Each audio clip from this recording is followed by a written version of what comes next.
Pierre Bergmiller, responsable de la communication numérique de la ville et de l'Eurométropole de Strasbourg, un service qui s'occupe classiquement de la communication numérique, site web, médias sociaux, production vidéo, mais aussi une partie de la plateforme Mon Strasbourg que certains d'entre vous connaissent, et notamment Rémi Cabaret qui est dans notre équipe à Strasbourg et qui gère la plateforme Mon Strasbourg, basée sur la solution publique. Voilà, j'ai proposé d'organiser cette conférence webinaire, je ne sais trop comment l'appeler, on en a eu. Réunion est diffusée. On en a eu tellement des conférences, des webinaires de ce genre. On en rajoute une, mais apparemment elle a eu du succès. On est à 75 participants. Et il y avait, je crois, près de 200 inscrits. Moi, je tablais à peu près entre 50 et 100.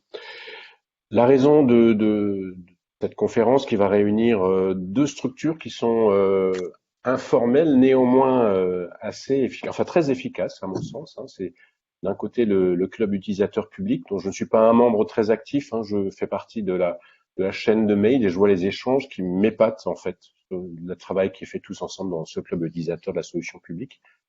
Voilà une solution de GRC qui est notamment développée par la société Entrouvert, mais Pierre Cros en parlera un petit peu plus. Et d'autre part, je fais aussi partie de l'Observatoire Social Media. Franck Confino en parlera aussi rapidement tout à l'heure, puisqu'il a l'initiative de cette structure tout aussi informelle, mais tout aussi efficace, qui permet à des communicants numériques d'échanger des méthodes de travail, des tuyaux, et de construire le numérique de demain, tous ensemble. Ces deux structures, je les ai fait se rencontrer parce qu'il me semblait important que les gens qui gèrent les médias sociaux et qui sont en contact fréquent avec des usagers et en plus avec des usagers qui sollicitent de plus en plus les collectivités par les médias sociaux, ça me semblait important qu'ils rentrent en contact et qu'ils travaillent de manière rapprochée avec les gens qui gèrent la relation à l'usager. Donc ça me semblait important de les faire se rencontrer, d'avoir cet échange. Donc on a imaginé avec l'Observatoire des médias sociaux ce petit moment de partage qui est peut-être le début d'autres choses, de moments qui vont se prolonger autour du lien entre les médias sociaux et de la gestion de la relation à l'usager. On a donc réfléchi sur ce sujet plus particulièrement avec Franck Confino, avec Caroline Grand et Patrice Razet qui sont ici aujourd'hui et que je remercie, avec un petit coup de pouce de Thibaut Lemire, et on a structuré la conférence comme suit. Donc d'abord, je proposerai à Franck Confino de présenter l'Observatoire Social Media rapidement, mais aussi de faire un petit état des lieux sur la relation à l'usager et comment les médias sociaux rentrent dans ce système de relation à l'usager.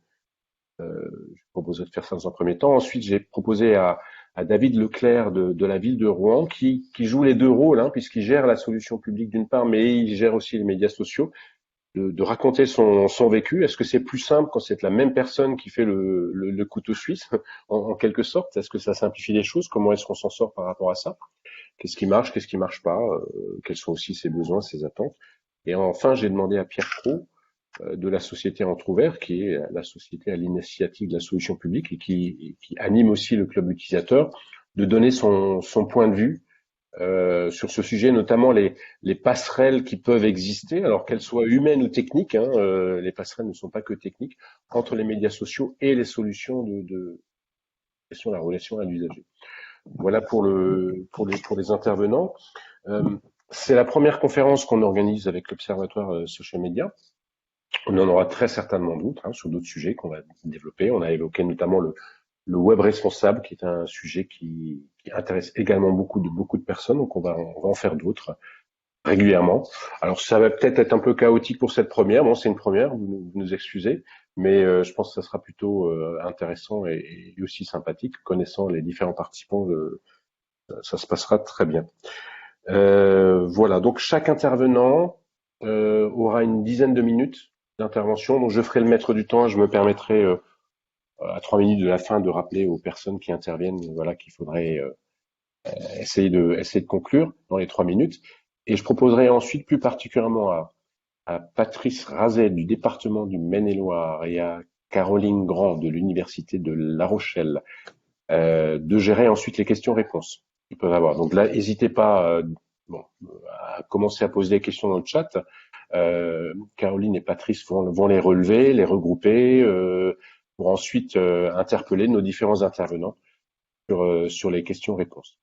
Peut-être que moi aussi j'aurai l'occasion. D'ailleurs, est-ce que quelqu'un peut me dire peut-être dans le chat combien il y a de membres dans le club utilisateur public? Et quelqu'un peut-il me dire combien il y a de personnes dans l'observatoire social media, notamment sur la page Facebook? Ça donnera peut-être quelques indicateurs. Sinon, Franck, tu nous le diras tout à l'heure. Donc, utilisez le chat, commencez à poser les questions dès qu'elles vous viennent. Il y a des personnes qui les notent, qui les prennent en compte. Et moi, je reviendrai ensuite à la fin pour essayer de faire une synthèse du sujet. Et cette conférence donnera lieu également à un article qu'on publiera sur le blog de l'Observatoire social media des territoires. Voilà pour le contexte. Je vous retrouve à la fin, et puis j'aurai peut-être l'occasion aussi parfois les intervenants, si c'est nécessaire, de les ramener, de les recadrer si c'est nécessaire, mais je ne pense pas. Les connaissant, je pense que ça ira très bien. Merci. Je laisse donc du coup la parole à Franck, le confino. Tu peux démarrer. Vas-y, je t'en prie. Merci, chef.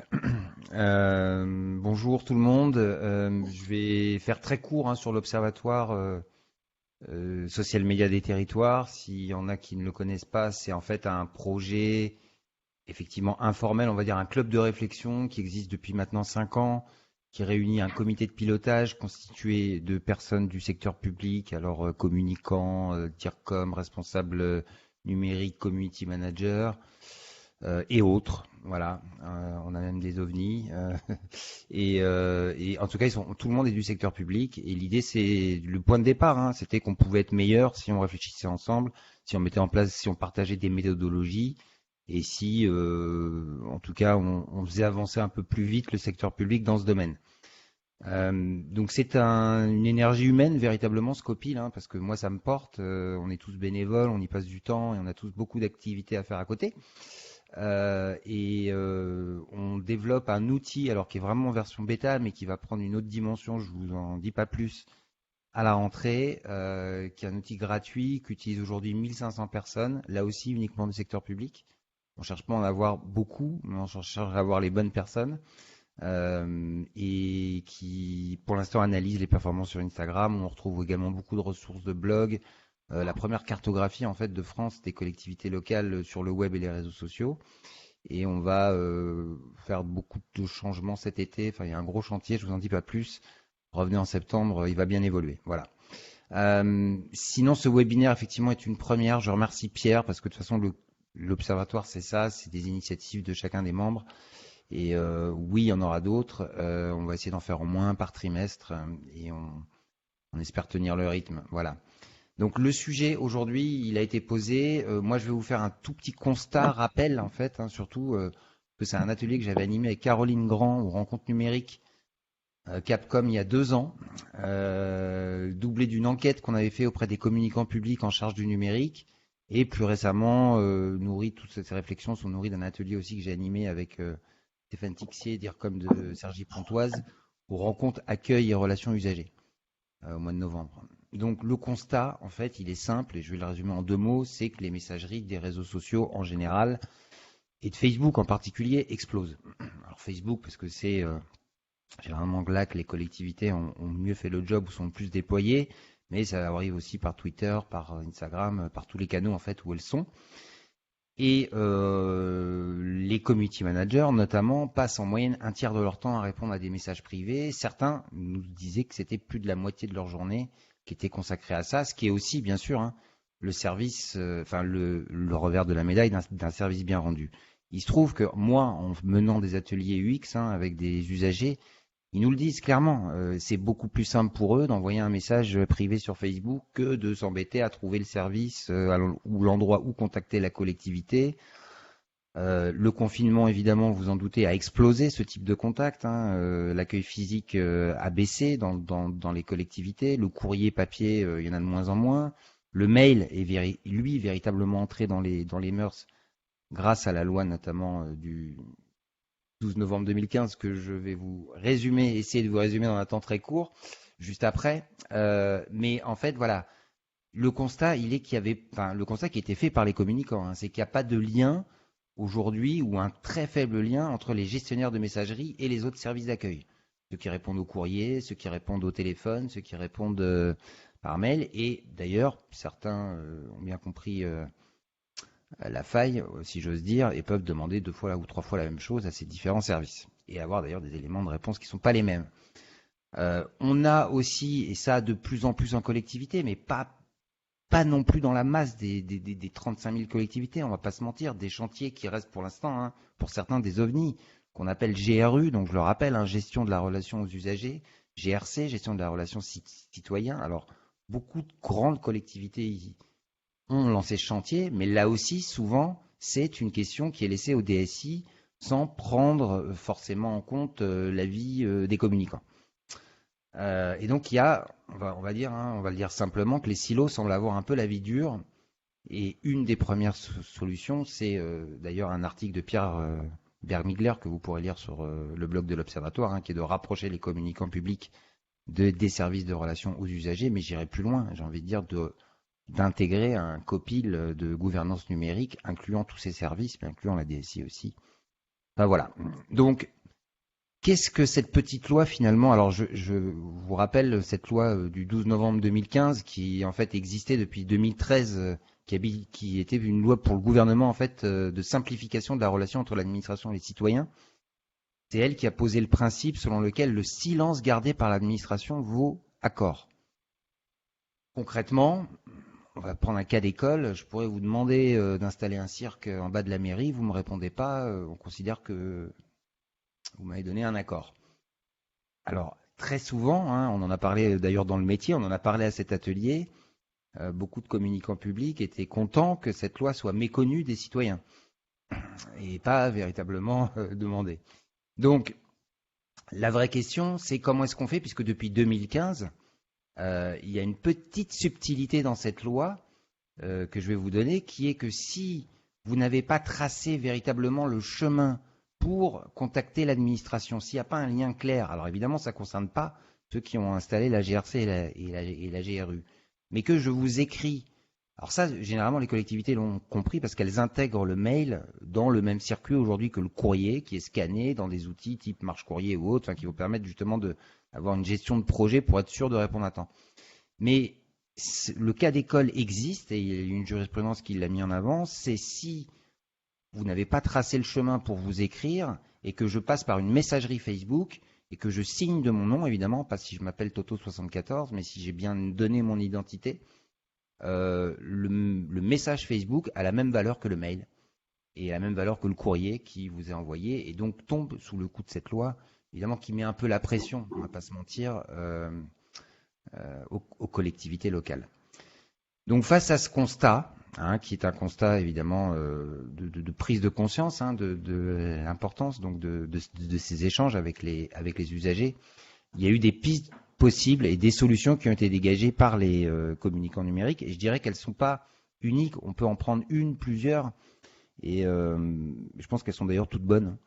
Je vais vous résumer les 7 qui étaient sortis à l'issue de cet atelier. Alors la première, elle peut paraître toute bête, mais c'est augmenter les ressources humaines liées à cette fonction. Parce qu'on peut dire ce qu'on veut, mais ce n'est pas des chatbots qui vont répondre aux usagers, et quand bien même il peut y avoir un chatbot, je ne rentrerai pas dans ce débat, qui va donner un premier niveau de réponse, il faut qu'il y ait un humain derrière. Alors les chatbox, par contre, se développent sur les sites internet, ça veut dire que c'est une petite fenêtre qui ouvre vers un humain qui vous répond. Et je pense d'ailleurs que si on veut humaniser l'administration et finalement ne pas faire exactement le chemin inverse de tout ce qu'on a voulu faire avec les réseaux sociaux, eh ben, il faut continuer à mettre de l'humain. Et ça, il va falloir le faire comprendre également aux décideurs que le web en 2021, c'est des coûts énormément baissés par rapport au web d'il y a 20 ans. Par contre, il y a des ressources humaines à mettre derrière. Et ces ressources humaines, elles sont à mettre dans les collectivités, aux différents postes, en tout cas, qui sont à l'accueil usager. C'est peut-être d'ailleurs aussi une réinterrogation du métier d'accueil à l'usager. Que ce n'est plus un métier qui fait que du physique, c'est aussi un métier qui doit être capable de répondre pourquoi pas à des chatbox ou à des messageries Facebook. Franck, je vais Ensuite, te il y a l'idée. laisser. Franck, tu m'entends?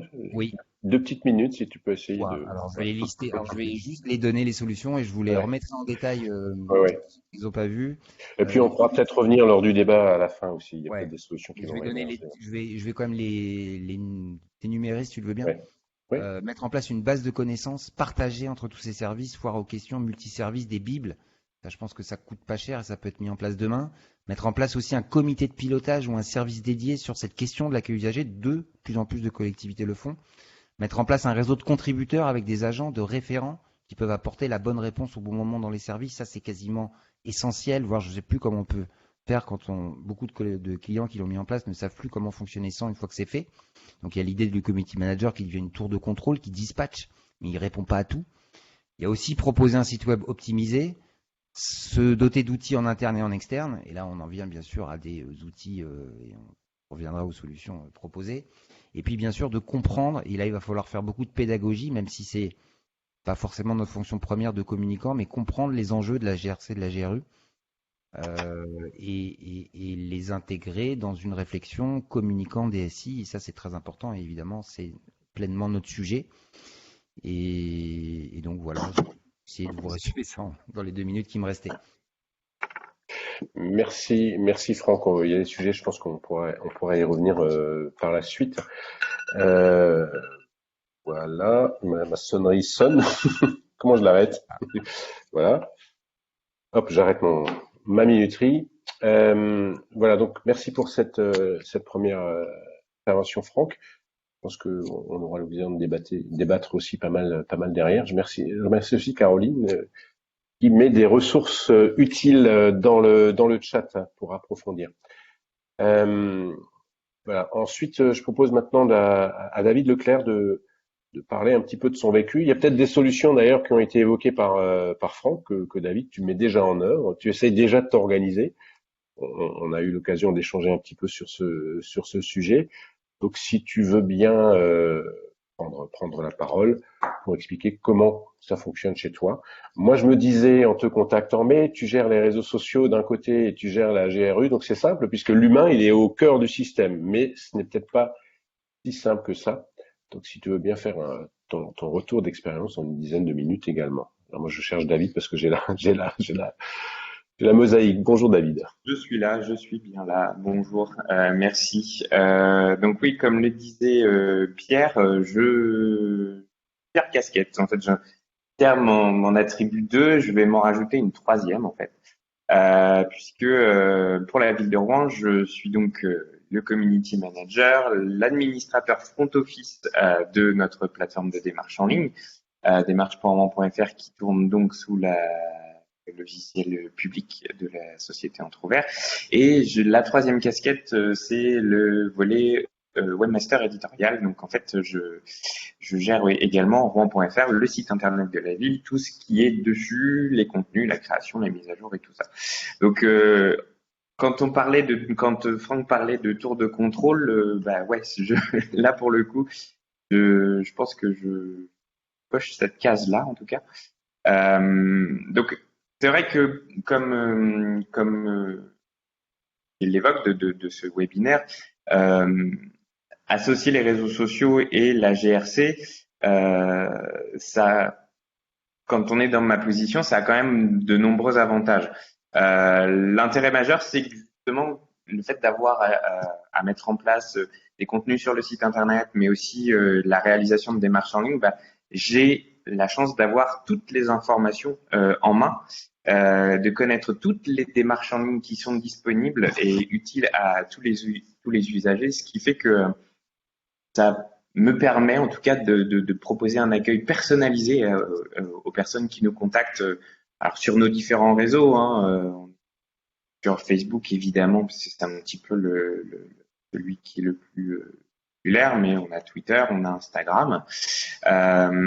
C'est vrai que souvent les usagers, quand ils viennent vers nous, quand ils nous contactent, ils savent pas trop. Déjà s'ils s'adressent à la bonne personne, c'est pas grave, ils s'adressent à nous quand même. Savent pas trop comment faire, ils ont une demande particulière, ils savent pas trop comment faire, voire même ils n'ont pas du tout cherché. Le premier réflexe, c'est de venir taper à notre porte sur les réseaux sociaux. Donc forcément, voilà, ils nous interpellent directement et ils veulent des réponses à leur problématique qui est très très personnelle. Donc le fait d'être voilà à ma place et d'avoir une maîtrise de toute la chaîne d'information, ça me permet déjà d'avoir une meilleure analyse à l'entrée. Quand l'internaute vient, voilà, j'instaure un peu un dialogue avec eux quand la demande est pas forcément très bien cadrée. Donc voilà, une bonne analyse des besoins et surtout une réponse adaptée et personnalisée. Vraiment, là, je mets un point d'honneur à parler de personnalisation de la réponse parce que c'est vrai que en tout cas, moi, c'est ma conception sur les réseaux sociaux. On est quand même sur une relation très intime, vraiment plus loin que personnel. On est vraiment dans une relation très intime avec les internautes, hein, puisque quand même nos collectivités, on passe nos informations entre les photos de vacances et la vidéo du petit chat. Donc voilà, on va quand même très très loin dans la dans la vie privée des gens. Et surtout le point important de ça, c'est la rapidité de réponse. C'est-à-dire que le fait d'avoir toutes les informations, ça me permet de pouvoir dégainer à loisir la bonne info au bon moment à partir de Rouen.fr et des démarches en ligne. Et puis tout à l'heure, Franck évoquait la notion de réseau au sein des services. Ça aussi, c'est un point hyper important. C'est-à-dire que moi, je me suis constitué un réseau d'interlocuteurs, en tout cas de bons informateurs au sein des différents services. Et je sais que je peux dégainer mon téléphone ou envoyer un petit mail et j'ai souvent des réponses très très rapides parce que voilà, il y a eu un travail de pédagogie de fait aussi par rapport à ça. Et donc on a on a un taux de réponse quand même assez rapide. Et puis dernier point et non des moindres, c'est que quand il y a quelqu'un qui essaye de faire une démarche et que ça déconne, ça dysfonctionne ou autre, ça m'arrive aussi de faire du SAV, service après-vente des démarches en ligne, donc d'aider, de guider nos internautes pour qu'ils mènent à bien leur démarche. Donc, Franck le disait, les réseaux sociaux, c'est aussi un outil de démarche en ligne. Pour des collectivités comme nous, hein, les communes, souvent c'est utilisé pour signaler des problèmes d'espace public. Pas plus tard que la semaine dernière, j'ai eu mon premier signalement de problème d'espace public sur Instagram. Parce que j'ai fait un vœu, comme c'était la première fois. Mais en tout cas, c'est vrai qu'aujourd'hui, par rapport à cette problématique-là, il n'y a pas d'automatisation. Donc le lien entre les réseaux sociaux et la GRC, elle est avant tout humaine. Pas encore, j'ai pas encore été remplacé par un robot. Et mais en revanche, voilà, il y a des pistes de réflexion. Je sais qu'à Rouen, on a commencé à réfléchir, à intégrer de mieux en mieux les réseaux sociaux dans notre stratégie de contact, avec une stratégie de contact multicanal, c'est-à-dire que on a un point d'entrée, c'est nos démarches en ligne, et on va y rassembler les gens qui nous contactent, qui par courrier postal, qui par téléphone, qui par mail, ceux qui font les démarches en ligne, et puis on essaye d'importer aussi les signalements via les réseaux sociaux. Par exemple, voilà, les réclamations qualité, c'est peut-être un sujet qui parle à certaines personnes ici, mais voilà, les réclamations qualité de service, on essaie d'intégrer les réseaux sociaux à cette démarche. Quelques pistes, enfin voilà, moi qu'on essaye de travailler à Rouen par rapport à ça. C'est pourquoi pas essayer de mettre en place des saisies back-office pour les community managers sur certaines démarches, telles qui sont les plus simples, hein, bien évidemment, parce que sur des démarches assez complexes, l'objectif c'est de réorienter l'usager vers le bon formulaire et en tout cas la bonne page d'information pour qu'il puisse mener à bien sa démarche. Mais sur des sujets plus simples, comme encore une fois le signalement de problèmes d'espace public, le fameux nid de poule ou les dépôts sauvages, pourquoi pas imaginer que au nom de l'internaute, le community manager fasse la démarche sur une saisie back-office de l'outil GRC, qui permet du coup de pouvoir donner un élément de suivi. Je sais que nous, on a des codes de suivi pour chacune des démarches qui sont réalisées. Donc voilà, ça, on peut rentrer dans un dialogue comme ça où on saisit au nom de la personne, on lui donne son code de suivi et après elle peut suivre le bon déroulement de sa démarche. Mais David, je oui. t'indique qu'il te reste 3 petites minutes. Voilà. D'accord, j'ai bientôt fini. L'autre point aussi, c'était exploiter aussi certains outils. Je sais que Franck parlait encore de chatbot, mais je sais que Facebook il propose un outil de questions-réponses. Alors, c'est pas la panacée, hein, mais c'est peut-être une piste pour pouvoir accueillir les internautes et leur pousser des démarches qui sont présentes pour voilà, réaliser leur demande. Deux freins tout de même quand même par rapport à ma situation et au fait d'être partout. Hein, en même temps, c'est que c'est quand même assez fatigant et très très très prenant en termes de temps. Donc ça rejoint la notion de augmenter les ressources humaines.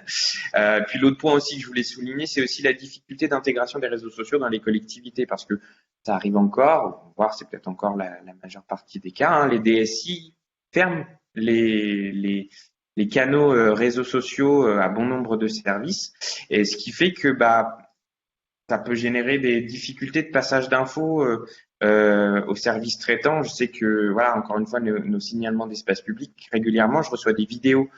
Les vidéos à transmettre à des services, quand on est sur Twitter, c'est elles sont publiques, au moins on envoie le lien et la personne peut prendre connaissance. Mais voilà, ça peut être un frein aussi à la bonne fluidité.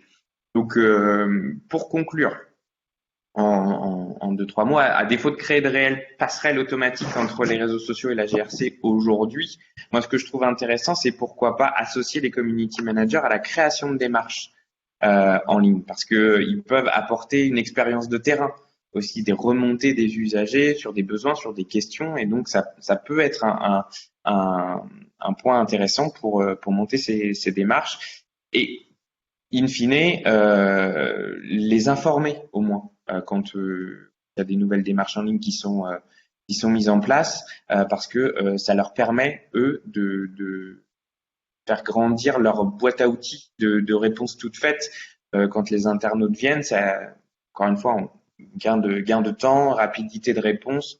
Le fait de savoir que tiens, il y a une démarche qui a été mise en ligne par rapport à cette demande-là, hop, on la pousse naturellement. Voilà, ça c'est un peu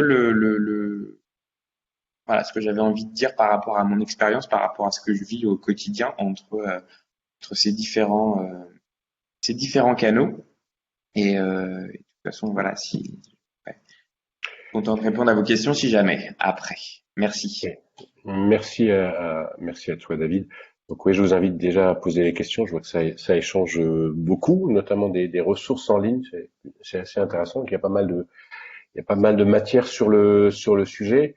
Je vais du coup laisser la parole maintenant à Pierre Cros de Entrouvert, c'est une coopérative, hein, je crois, Entrouvert, il me semble. Hein. Absolument. Voilà. Je crois que tu as partagé, tu voulais partager quelque chose, non? Tu as non, écoute, je suis très content que personne ait mis de slide, donc je vais continuer comme ça.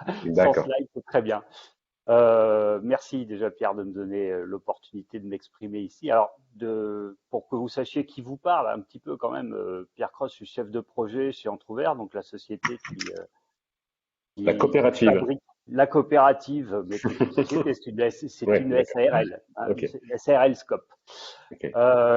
qui édite la solution de gestion de la relation usager publique qui est utilisée par David, dont il vient de parler. Alors, je suis un peu déçu parce que je pensais être un peu disruptif, vous choquer avec un certain nombre de trucs, et je me retrouve d'accord avec David sur plein de choses. Donc ça va être moins intéressant que prévu, mais bon, tant pis. Je vais quand même essayer par moment d'être un peu choquant. Voilà, on va voir. La GRU, là, dans un premier temps, je vais essayer de la définir un peu mieux parce que c'est pas le métier de la plupart d'entre vous. Franck le disait tout à l'heure, vous êtes pour l'essentiel des communicants, ok. La GRU, ça peut, et c'est pour ça qu'on en parle ensemble, avoir à faire avec votre métier, mais c'est pas le cœur de votre métier. Et donc, moi, c'est le cœur du mien. Je fais que ça, de la GRU. Et qu'est-ce que j'entends par GRU quand je parle de gestion de la relation usagée? Qu'est-ce que je veux dire? Bon, j'entends pas mal de choses. Bon, on va dire que je parle de l'ensemble des échanges entre les administrés et leur administration. Voilà. Ça, c'est le point de départ. Jusque-là, tout le monde va être d'accord avec cette définition très large. Mais après, immédiatement, je vais dire que je vise la simplification. Et là, déjà, on va rentrer dans un truc qui n'a pas du tout été abordé, qui ne vient pas à l'esprit spontanément quand on parle de gestion de la relation usagée. Pour moi, c'est le premier pilier, la simplification. Qu'est-ce que j'entends par là? J'entends par là deux choses. La simplification pour les usagers. Hein, j'ai entendu tout à l'heure Franck nous expliquer que c'était plus simple sur les réseaux. Mais la faute à qui? C'est plus simple sur les réseaux parce qu'on ne met pas de GRU efficace en place. C'est-à-dire que si on a un outil qui permet de faire ces démarches simplement pour les usagers, il n'y a pas de raison de penser qu'on est moins bon. Il ne faut pas abandonner l'innovation à Facebook, à Twitter, à Instagram et aux autres, quoi. On est en capacité d'avoir des outils dans les collectivités publiques qui peuvent rivaliser avec ces mastodontes en termes d'innovation, en termes d'expérience utilisateur. Donc la simplification, c'est pour l'utilisateur. Mais c'est aussi, deuxième volet de la simplification, pour les agents instructeurs, pour ceux qui vont traiter les demandes. Il faut qu'ils soient, quand on met une GRU en place, plus à l'aise avec ce qu'on va mettre en place qu'avec ce qu'ils avaient avant. Sinon, ça risque pas de marcher. Donc, c'est vraiment cette simplification, les deux jambes sur lesquelles marche un projet de GRU. Simplification pour l'usager. Il doit arriver à faire ses démarches plus facilement. Et on connaît les arguments, hein, de faire ses démarches en ligne alors que les bureaux sont fermés, ne pas se déplacer de chez soi, etc. Mais pour les agents instructeurs, c'est la même chose. Pour les agents traitants, il faut qu'on leur fasse gagner du temps. Hein, il faut que ce soit plus simple, il faut que ce soit plus efficace dans le traitement, ce qu'on va leur mettre en place grâce à la GRU. C'est ça la simplification. Et si on n'arrive pas à faire les deux, je peux vous garantir que le projet il a de bonnes chances de se casser la figure. Donc voilà. Après, il suffit pas de le dire, il faut le mettre en œuvre. Hein. Et quand on peut simplifier un process avec les services, on va se heurter à pas mal de choses.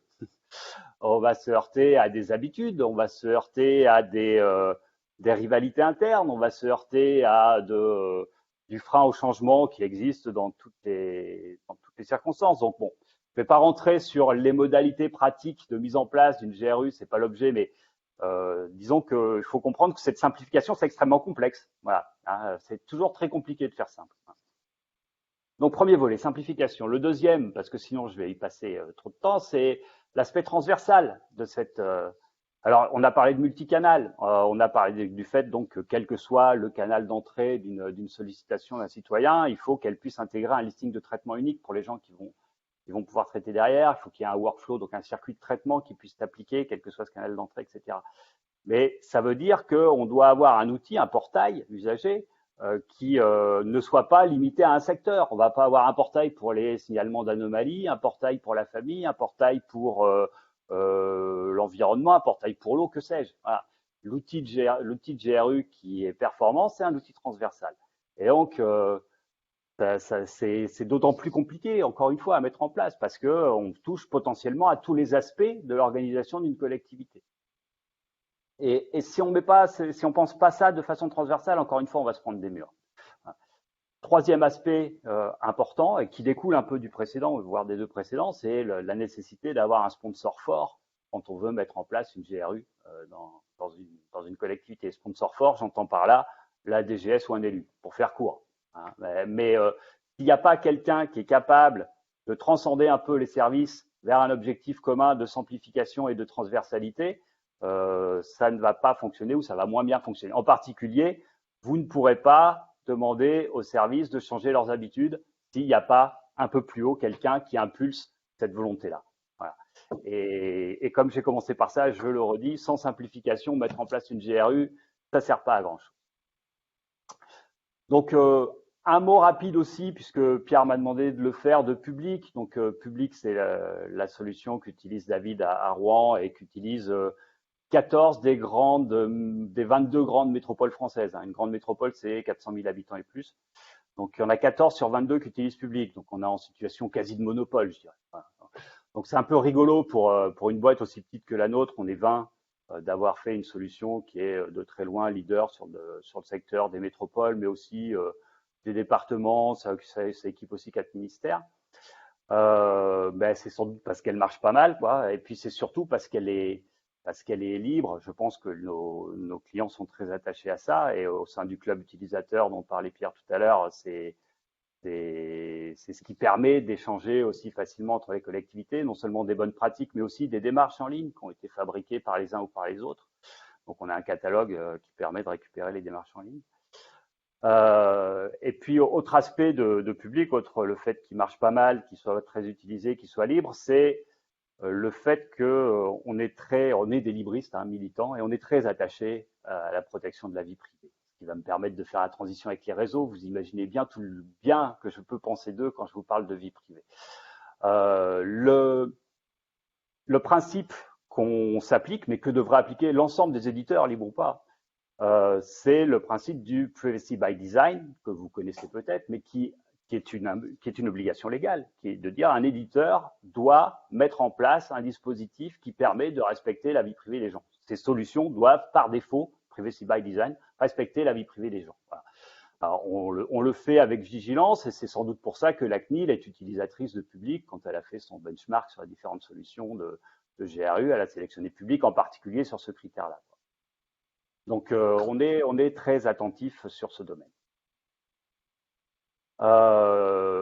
Donc, je disais, oui, les réseaux sociaux donc, je vous ai dit que j'étais spécialiste de la GRU. Je suis certainement pas spécialiste des réseaux sociaux, en tout cas du point de vue de la pratique. Du point de vue de leur étude, j'ai déjà commis quelques méfaits, donc je sais un peu de quoi je parle, mais du point de vue de la pratique, je suis vraiment pas terrible. Pardon Pierre, je te laisse 3 petites minutes pour voilà. Ok. Donc, je vais juste pas parler des réseaux sociaux, je vais juste parler de l'interconnexion entre les deux. Alors, parce que sinon j'aurais jamais le temps. Donc, comment est-ce que on va faire la liaison entre ces réseaux que j'ai pas eu le temps de débiner et la GRU? Donc, je vais parler moi. C'est là que je vais être un peu choquant pour vous qui êtes des communicants. Je vais parler d'un monologue et pas d'un dialogue entre les deux.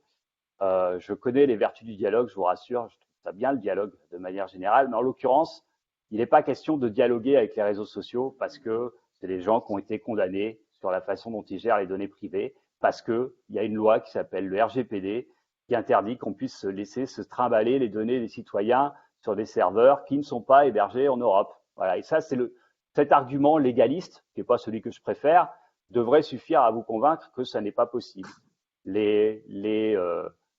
Faire de la GRU sur Facebook, sur Twitter, c'est donner les données des citoyens à des firmes qui sont soumises au Patriot Act et qui donc ne respectent pas les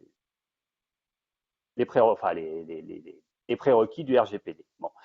Est-ce que ça veut dire pour autant qu'on peut les ignorer? Eh ben non, évidemment. Bien sûr qu'on est obligé d'en tenir compte. Les différents intervenants l'ont rappelé, ont expliqué pourquoi. Donc, qu'est-ce qu'on va pouvoir faire? Exactement ce que fait David, en fait. C'est-à-dire que lui, il est à la frontière des deux, et il est en capacité de savoir que telle demande au niveau des réseaux peut correspondre à tel formulaire, à telle démarche en ligne du côté de la GRU. Il va faire le pont entre les deux. C'est pour ça que je parle de monologue, c'est-à-dire qu'on est obligé d'être sur les réseaux, les gens y sont et nous interpellent sur les réseaux, donc on est obligé d'y être. Par contre, on ne va pas traiter leurs demandes sur les réseaux. On va les rapatrier, les rediriger vers la GRU, éventuellement leur communiquer un code de suivi, comme le disait David, faire ce qu'il a appelé de la saisie back-office ou saisie pour le compte de quelqu'un à partir d'une demande qui a été faite sur les réseaux. Tout ça, c'est ce qu'il convient de faire aujourd'hui, ce qui est la seule façon de vraiment respecter la loi. Après, il y a la petite nuance qui est le fait d'automatiser la création de demandes depuis ces différents réseaux. Ça, c'est une problématique technique qui est tout à fait gérable. C'est-à-dire que on peut très bien mettre en place des outils qui vont permettre de récupérer un message Facebook ou Twitter ou Instagram et de dire ça va initier une demande que je vais compléter en back-office, mais ça va l'initier automatiquement parce que j'ai un bouton qui me permet de faire ça. Ça, c'est des connecteurs qui sont envisageables. Mais encore une fois, ils sont dans un seul sens, depuis les réseaux vers la GRU, et après on traite du côté GRU. Voilà. J'ai pas dépassé? Ouais, c'est très bien. Merci à tous les trois. Donc je proposerai donc je laisse un peu de temps à Caroline et Patrice pour pour regrouper les questions qui peuvent se poser, les sujets sur lesquels on aurait envie de discuter, d'échanger, de débattre. Hein. Il y a pas mal de choses. Hein. Je suis d'un œil juste le chat tout en prenant des notes sur les intervenants. Bon, il y a déjà une idée qui est importante. Et enfin, on a quand même beaucoup parlé d'humains. Ça veut dire que les humains vont pas remplacer le numérique. Hein. Moi, j'ai tendance à dire ici, parce que j'ai souvent aussi des commandes du style on va faire du numérique, et je dis non, le numérique ce n'est pas magique. Et c'est pas du pouce-bouton, c'est pas juste appuyer un bouton, et que c'est en réfléchissant ensemble sur un besoin, sur un objectif, qu'on peut construire des outils numériques, quels qu'ils soient, des services numériques vraiment utiles. Patrice et Caroline, du coup, je vous laisse un petit peu faire une synthèse des quelques questions qui sont sorties et sur lesquelles on pourrait interpeller les intervenants. Je vous laisse la main là-dessus. Oui, bien sûr. Peut-être une première question, alors que j'adresse en premier lieu à Franck, mais peut-être qu'il n'est pas que pour Franck. C'est François qui nous pose la question sur l'interprétation de l'article 112.8, le fameux qui nous passionne. Est-ce que Facebook authentifie les personnes? Je pense que c'est une question vraiment importante. On voit qu'on tourne autour de ça et d'identification des usagers qui vont nous poser les questions. Oui, c'est ça, les questions. On va l'évacuer rapidement parce qu'effectivement, comme je crois l'a dit Nicolas derrière, c'est pas que le Oui. sujet fondamental, mais oui, à partir du moment, non, Facebook le fait pas automatiquement, mais si la personne signe véritablement son message, ça veut dire doublé de son adresse physique, mail. Je m'appelle Franck Confino, j'habite à telle adresse, voilà mon mail.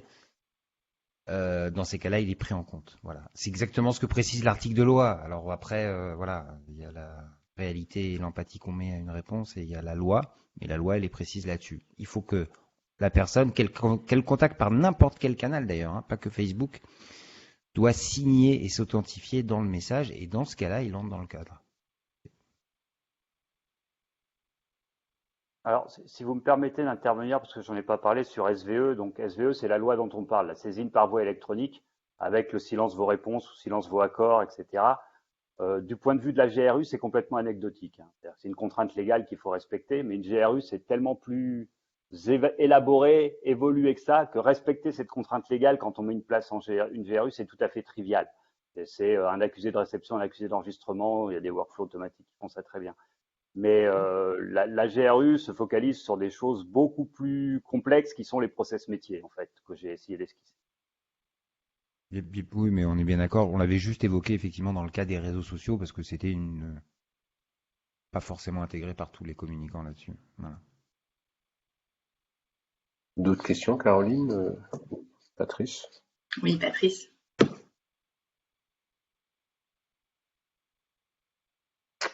Allô? Le Maine-et-Loire? On a perdu le Maine-et-Loire. On a perdu le Maine-et-Loire. Dans l'Institut d'Angers qui opère sans danger, on peut même tout changer, excepté ce qu'on ne peut pas. Alors, je prends Bobby la main. Lapointe.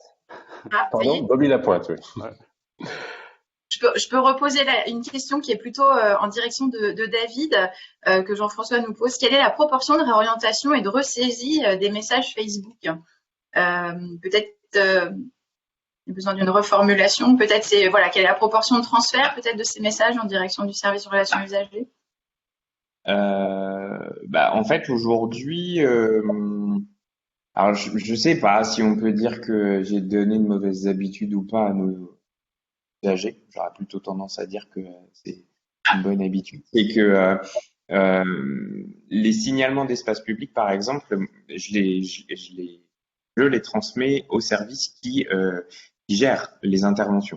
On a mis ça en place. Donc là, on déconnecte complètement de la GRC. Mais par contre, voilà, c'est peut-être une piste pour l'avenir. Donc ceux-là, ils sont réorientés automatiquement et je fais pas de ressaisie, j'envoie l'info en direct au service. Et c'est la majeure partie des messages qu'on reçoit en fait, en vrai. Pour le reste, c'est exceptionnel, mais les demandes de faire un acte de naissance, comment je fais pour avoir une place en crèche, tout ça. Ça par contre, je réoriente vers la démarche parce qu'on est sur un processus complexe. On a besoin de collecter un certain nombre d'informations pour pouvoir constituer le dossier. Donc là, par contre, c'est vraiment une réorientation vers la démarche. Donc globalement, là, j'aurais tendance à dire que on est peut-être sur du 80-20, 80 transmission directe, 20 réorientation des usagers vers la démarche en ligne.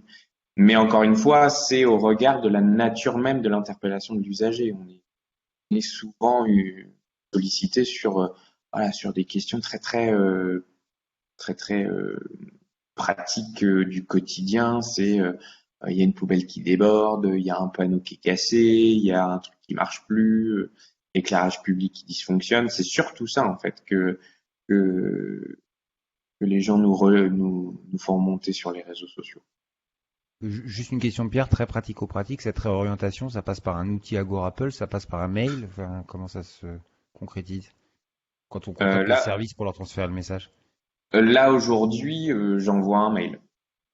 Okay. J'envoie par mail. Mais c'est pour ça que c'est pour ça que je pense que demain, c'est ce que je disais en fin d'intervention, c'est demain mettre en place une saisie back-office sur les signalements d'espace public. Je pense que ça facilitera, ça me facilitera la vie et ça facilitera aussi la vie aux services traitants.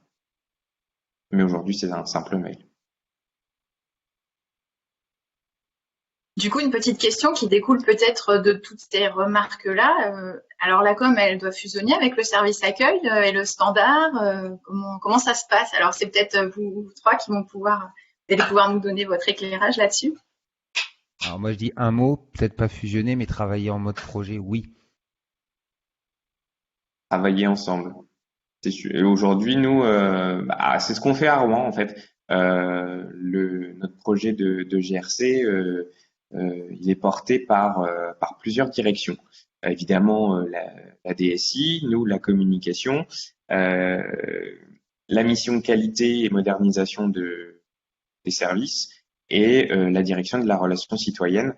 En tout cas, au lancement et au démarrage du projet, on était 4 directions porteuses du projet. Et ce qui, pour le coup, a été vraiment très facilitateur parce que du coup, on a pu apporter chacun notre vision et surtout faire en sorte qu'elle soit entendue. Ouais, moi je vais rajouter mon grain de sel, mais c'est vrai que Franck citait le fait que voilà, il y avait réorganisation nécessaire des métiers de l'accueil et souvent celui qui a le plus de ressources, parce que tout le monde a insisté fort justement sur la nécessité de mettre des ressources derrière ces moyens-là, ces moyens techniques, sinon ça fonctionnait pas. Là où il y en a le plus souvent, c'est au courrier. Et quand on met en place une GRU en ligne efficace, les agents qui s'occupent de recevoir un courrier peuvent devenir des agents GRU, quoi. Et donc parce que le courrier baisse drastiquement. C'est rigolo parce que souvent les collectivités viennent nous voir, enfin pas toutes, mais un certain nombre viennent nous voir en nous parlant de GRU et en mettant le courrier au centre. On se rend compte que c'est pas du tout ce qui se retrouve au centre à l'arrivée parce que quand la GRU fonctionne bien, le courrier devient plutôt anecdotique.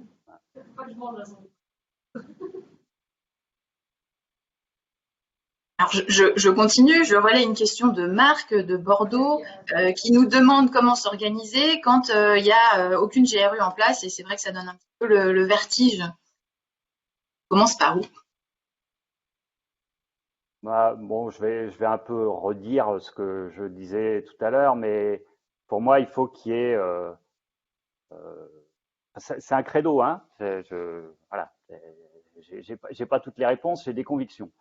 Je suis convaincu que si c'est pas porté fortement par quelqu'un qui a voilà, je vois déjà quelqu'un qui répond exactement, Michael Delaune, qui répond à peu près ce que j'allais dire, impulsion politique des GSLU, c'est ça. C'est-à-dire que s'il n'y a pas ce projet-là, si on est juste sur un projet DSI ou juste sur un projet com, on a des chances de se prendre des murs avec les services quand il s'agira de mettre en place des process simples. Et donc, c'est un projet qui doit être porté, quoi. Voilà, un projet qui doit être impulsé de façon transversale. Pour une fois, je vais être totalement d'accord avec Pierre Cross. Non, je rigole. Mais évidemment, oui. Et ce sponsor, c'est le mot, hein. Il doit être à ce niveau-là, mais ça peut être impulsé en bottom-up aussi par la com. Ça veut dire qu'on peut tout à fait modéliser le projet, le faire porter, l'expliquer à un DGS s'il n'y a pas cette volonté, en tout cas affichée, parce que ça rentre aujourd'hui en tout cas dans leur credo. Mais parfois c'est la com. Moi, je l'ai vu hein, avec des clients qui va jusqu'à monter le dossier, impulser, etc. Et puis une fois que c'est mis dans les mains du DGS pour qu'il se le réapproprie. Il y a aussi, je le précise, alors c'est rare, hein, c'est des termes un peu des entreprises du CAC 40, mais il y a quelques collectivités qui ont nommé un Chief Digital Officer. Voilà. Paris, Mulhouse par exemple, ou d'autres. Hein. Mais on va dire que c'est un DGA chargé du numérique. Et en tout cas, c'est à cette fonction supra qu'il faut que ça se joue. Et alors, pardon, bah, allez-y. Oui, je voulais juste ajouter quelque chose. Ce qui peut être pratique aussi, c'est de s'appuyer sur le travail déjà mené. Là, c'est le communicant qui parle, hein, mais c'est vrai que le travail de longue haleine avec les services pour mettre à jour des contenus sur le site internet, pour dire voilà tout ce travail de pédagogie qui aujourd'hui, j'espère plus nécessaire hein, de faire auprès des services que de dire aujourd'hui les gens ils sont sur internet, l'information ils la cherchent sur internet avant de nous appeler, avant de venir nous voir. Ça peut être un bon terreau pour passer à l'étape d'après et engager un projet de GRU. Voilà, c'est de continuer dans cette pédagogie et de facilitation du travail quotidien. C'est que si on met des informations sur le site et qu'elles sont à jour, c'est autant d'appels en moins, autant de courriers en moins. En surfant sur sur cet aspect très positif, on peut engager en disant, eh ben, on va peut-être mettre des démarches en ligne, ce qui fait qu'en plus de ça, vous allez avoir des demandes qui vont être structurées à l'entrée et donc vous aurez des demandes qui seront calibrées en fonction de vos besoins pour que vous puissiez encore mieux y répondre. Donc, c'est vrai que la com, je suis d'accord, elle peut être un bon vecteur et un bon pédagogue en interne. Une question d'Ariel qui fait bien le lien aussi avec ce qu'on vient de dire. Les petites collectivités, alors quand en plus elles n'ont pas une culture web très développée, comment elles font? Est-ce qu'il existe des outils et qu'est-ce qu'on peut leur conseiller? Bah, Allô? On leur souhaite bon courage déjà. C'est ça. Je vois que ça vous ne parlez pas tous en même temps. Alors, moi j'aimerais bien que Pierre Cross réponde à ça. Moi, je vais vous donner toutes les autres solutions hein, qui ont été évoquées, comme mettre en place des foires aux questions communes, comme ça, c'est pas propre aux petits ou grands, et c'est parfois même plus facile à mettre dans des petites structures qui peuvent être plus agiles que dans des collectivités à très grosse échelle. Ce travail en collaboration en mode projet, hein, que je parle de foires aux questions, de base de connaissances, etc. La première des choses, c'est de travailler en commun et d'avoir un discours commun.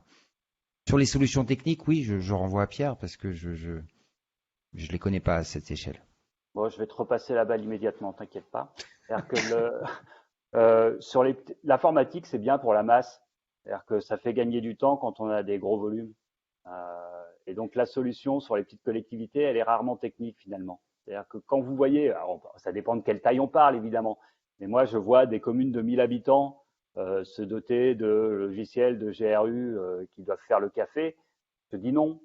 je dis c'est pas là qu'est votre plus-value, c'est pas là que vous allez assurer un meilleur service, c'est dans la relation humaine avec les gens, etc. J'ai vu quelqu'un sur le chat qui disait pas oublier que la GRU c'est pas que digital. Oui. Alors d'abord Oui. on dit numérique en français, mais le fait est que ça n'est pas que numérique, c'est vrai, bien sûr. Voilà, je reviens encore à cette question de moyens, de temps, de machin, mais parce que de temps à autre, on nous dit, bah c'est bien, on va. Et d'ailleurs, Franck le disait très bien tout à l'heure en parlant du chatbot. Bah c'est bien, on va tout automatiser et comme ça, on va pouvoir licencier des agents, on va économiser. Mais non. Quand on automatise, c'est pour faire effectivement ce que les machines savent bien faire et qui est débile. Les machines sont stupides. Hein. Par contre, il y a plein de choses où il y a besoin d'intelligence, où il y a besoin de contact humain, où il y a besoin d'échange. Et c'est sur ce temps qu'on a dégagé en épargnant sur les activités stupides qu'on va pouvoir mieux accomplir sa mission de service public auprès des gens. Bon. Et dans les petites collectivités, le temps gagné sur les tâches stupides va parfois pas être suffisant pour justifier la mise en place d'un outil super élaboré, le temps qu'on va y passer, etc. Donc, j'ai pas de réponse universelle pour toutes les petites communes. Et encore une fois, il faut s'entendre sur ce qu'on entend sur ce qu'on définit comme étant une petite commune. J'ai pas le même discours sur une commune de 2000, 3000 habitants que sur une commune de moins de 1000 habitants. Mais pour que l'outil puisse être rentable, il faut qu'il y ait quelqu'un qui a envie de s'en emparer sur place, quoi. Voilà, c'est déjà ça, qu'il y ait les ressources intellectuelles et en temps, quelqu'un qui a envie de s'emparer de cet outil-là. Et quand c'est moins de 1000 habitants, c'est rare. Alors, la plus petite commune qui utilise public aujourd'hui, c'est Ça doit être 1800 habitants, quelque chose comme ça. quand même. Ouais. Ok. Mais après, il y a des communes beaucoup plus petites, mais toujours dans le cadre d'organismes mutualisateurs du type métropole, du type syndicat mixte, etc. Après, en autonome, la plus petite, c'est 1800. Ouais. Nous avons des questions et notamment une question de Marc qui a levé la main. Est-ce qu'on est en capacité de lui donner la parole? Question retour d'expérience d'ailleurs.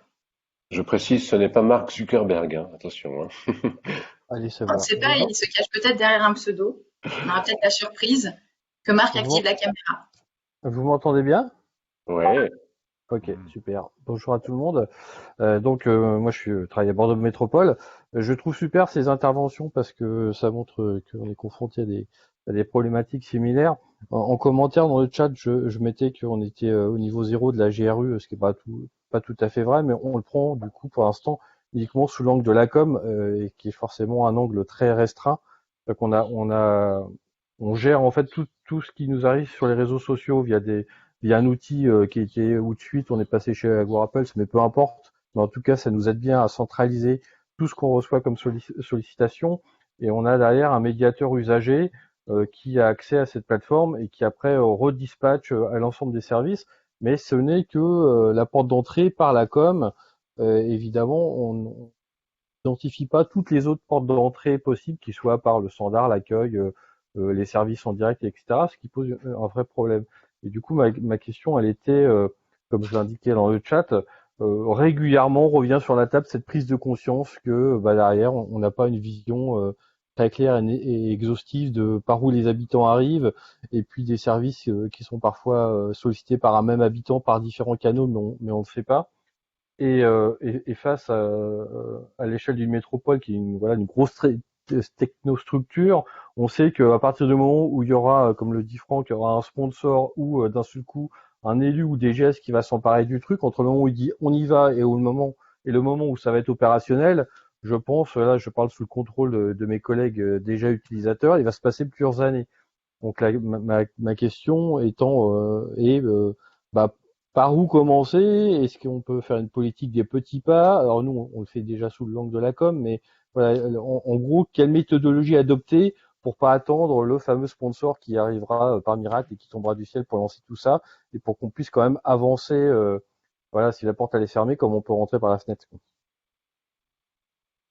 Je vais laisser répondre peut-être David aussi par son retour d'expérience, et Pierre, moi je voudrais juste donner quelques cas clients où c'est quand même la com qui a piloté le projet, qui l'a porté, qui l'a mis dans les mains du DG, à l'occasion effectivement d'une réflexion com, mais en invitant autour de la table les autres services. Et je reviens même à l'article de Pierre. Hein. Pierre, je trouve que tu as des éléments de réponse aussi à donner, Pierre Bermingler. De dire faites le premier pas vers le service de la relation à l'usager, parce que peut-être que notre rôle de communicant, c'est aussi de porter les projets. Mais parfois, c'est arrivé dans ces projets-là hein, que le DIRCOM ou la personne en charge du numérique aille jusqu'à rédiger le mail qu'enverra le DGS. Il n'est pas vraiment sensibilisé à ces sujets, il faut prémâcher le travail. Voilà. Mais ce sponsor-là, sans ce sponsor-là, c'est compliqué. Et évidemment, Marc, tu as raison. Si le projet vient pas de lui, ça risque de prendre énormément de temps. Il faudra un vrai chef de projet en plus du sponsor. Alors, moi, je voudrais peut-être rassurer Marc sur la politique des petits pas, parce que c'est une expression que j'emploie tout le temps, que j'adore. Donc, je trouve, c'est pas incompatible avec les grands dessins, la politique des petits pas. C'est même pour moi peut-être le seul moyen d'y arriver, quoi. Et du coup, ce qu'on met en place de notre côté, et peu importe que ce soit initié par la com ou par d'autres, sont des POC, hein, des preuves de concept sur des terrains extrêmement limités, avec peu de communication au départ, parce que voilà, on n'a pas justement les autorisations nécessaires, mais on met une, trois, quatre, cinq démarches en ligne pour lancer un truc. Voilà, ça nous est arrivé à plusieurs endroits de démarrer comme ça, y compris dans des grandes métropoles. Donc c'est quelque chose qui est tout à fait envisageable. Là où ça peut pas durer éternellement, c'est que assez rapidement quand même, on va retomber sur les enjeux majeurs que j'évoquais tout à l'heure, pour lesquels notre petit POC, voilà, il va vite finir par chatouiller des intérêts un peu plus grands que lui, et on va pas pouvoir continuer à bricoler dans son coin. Mais pour montrer la facilité de mise en œuvre de démarches en ligne, etc., le POC, c'est une bonne solution. Donc, preuve de concept, proof of concept, POC, pour ceux qui... voilà. Mais la politique des petits pas, ouais, c'est ce qu'on met en œuvre de façon totalement habituelle du côté de l'entrouvert avec public, puisqu'on ajoute les démarches au fur et à mesure, quoi. À Rouen, nous, en fait, ce qui se passe, c'est que, enfin, pour faire un peu l'historique, c'est que le projet, notre projet GRC, il est venu, il est pas si vieux que ça, hein, 2 ans et demi. Mais sauf que au préalable, moi, j'avais commencé déjà à emmener des services sur le terrain des démarches en ligne en développant des formulaires à partir de notre TMS. Pour certaines grandes familles, on avait déjà quelques démarches comme ça, enfin quelques démarches, une cinquantaine quand même. Ce qui fait que quand le projet GRC est arrivé sur la table, porté donc là pour le coup par un élu. C'était un projet, une des lignes du projet municipal de l'équipe précédente. On a eu moins de difficultés à embarquer les services parce qu'il y avait déjà des problématiques qui étaient enclenchées, des façons de faire aussi, parce que ce qui est surtout important là-dedans, c'est le changement des pratiques. Et on sait ô combien ça peut être bouleversant pour certains de nos collègues de changer les pratiques. Le fait d'avoir déjà quelques petites graines de semer comme ça à droite à gauche, ça a permis de faciliter les choses et de développer plus. Ils y voyaient déjà un intérêt. Il y avait déjà une connaissance de tout ce que pouvaient permettre les outils du web en termes de relations à l'usager et tout le côté positif que ça pouvait comporter. Donc là-dedans, c'est vrai que ça facilite grandement le travail. Ok, merci à tous, aux intervenants et aux participants, aux questions posées. C'était assez riche. J'espère que ça vous a intéressé pour cette première sur ce sujet. En tout cas entre nous, hein, peut-être dans d'autres univers ça a déjà eu lieu. C'est assez compliqué de faire une synthèse. Il y a eu beaucoup de sujets. Moi, j'ai noté quelques éléments essentiels, c'est que le numérique ne remplacera pas l'humain. Donc, gardons de l'humain dans tout ça. N'automatisons pas forcément tout. Je pense que ça me semble une chose importante. Il y a aussi une autre chose que je trouvais intéressante, c'est qu'en fait, c'est ne pas abandonner l'innovation aux GAFA, c'est-à-dire aussi nous, dans ces univers de la GRU, continuer à creuser des pistes, à trouver des solutions. Et ça se fait aussi d'ailleurs dans le club utilisateur, puisque je vois passer des échanges, on pourrait faire ça, on peut faire ça. Moi, je suis prêt à participer au financement. Je vois très intéressant cette idée de construire ensemble. Il y a une chose aussi qui me paraissait intéressante, c'est que à un moment donné, les gens deviennent feignants, ils veulent plus aller sur le site web. Donc, ils posent une question ici, Twitter, Instagram, peut-être bientôt TikTok ou ailleurs. Mais peut-être qu'on a encore un effort à faire aussi pour dire aux gens, mais là, il y a plein de choses chouettes sur ce site. Voilà, vous pouvez. Et d'ailleurs, en plus, c'est instantané, c'est rapide. Donc, il faut continuer à communiquer vers nos outils en ligne, nos sites, nos démarches. Il faut faire un effort de communication pour qu'à un moment donné, peut-être qu'on dégage du temps par rapport aux réponses aux questions. Voilà. Bon, l'idée du sponsor est super importante aussi. C'est vrai qu'à Strasbourg, on a eu la chance d'avoir un sponsor qui était un précédent Elio Numérique. Ça ne nous a pas empêché d'avancer à petits pas. Parce que le sponsor, il voulait aller trop vite. On était content de l'avoir. Et ensuite, on lui a proposé de dire, on va par étapes. On y va lentement parce qu'on a besoin de s'approprier la chose.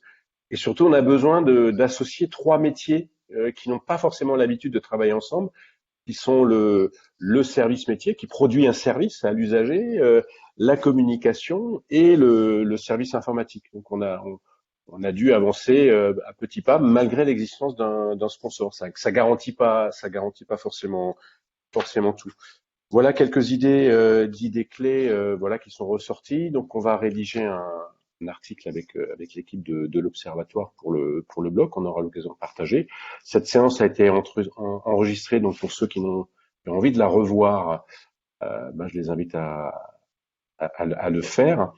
Merci aux 3 intervenants, Franck, Pierre et David. Merci aussi à l'équipe de l'Observatoire qui a aidé à l'organisation, Caroline, Thibault et Patrice, qui sont en back-office.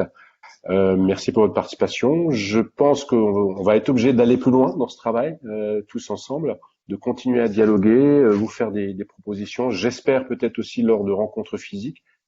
Je sais qu'il y a d'un côté les rencontres numériques, notamment le réseau Capcom. Il y a aussi le réseau des interconnectés. Je pense que c'est aussi important de faire des liens entre ces réseaux. Je sais que moi j'essaye de le faire, notamment avec mon collègue Rémi Cabaret.